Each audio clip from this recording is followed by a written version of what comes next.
Again, my name is Gabe Zollner. One of my viewers had sent me a message through Google, and it was in regard to the Volt. And he had commented as to the car that was designed by one of the orders that Hitler had placed, which is the Volkswagen Beetle.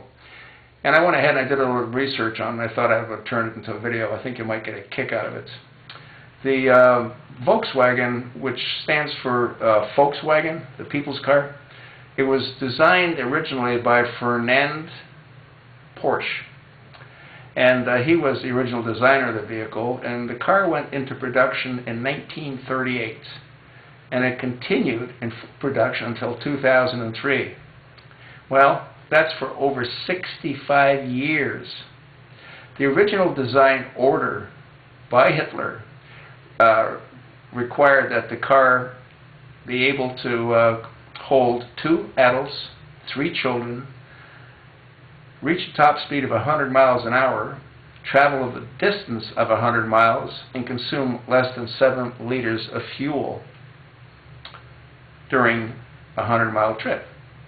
Well, obviously that design was incredibly successful, since again the car stayed in production pretty much in its original shape with a lot of design improvements for 65 years. The car was also very innovatively designed. Hitler wanted to make certain that if the car broke down, since there weren't garages in every town and in every village, that the people's car would be able to be repaired relatively easily. And the car was designed with what's called a boxer design, where the pistons go off in this direction. And it was air-cooled, didn't have a radiator, very simplistic, very basic, but very functional. Now, what Hitler also did is he made the car available by subsidizing how the German people could actually purchase the vehicle. And it ended up costing no more than a small motorcycle might have cost at that time. Now, you take into comparison the Volt. I don't know how many hundreds of millions of dollars, if not how many hundreds of billions of dollars, were subsidized by the Obama administration for its design, production, and for its sale. And unlike the Volt, it actually stopped being in production for a period of time because the sales weren't anywhere near where they needed to be.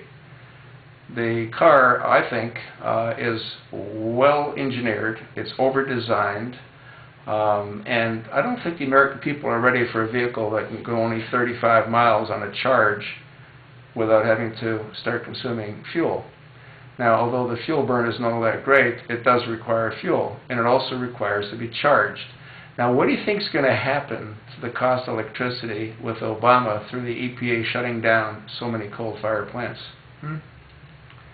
Well, I think what's going to happen is that the cost of electricity is going to dramatically exceed the cost of gasoline, especially since the United States has more oil under our ground than the entire Middle East.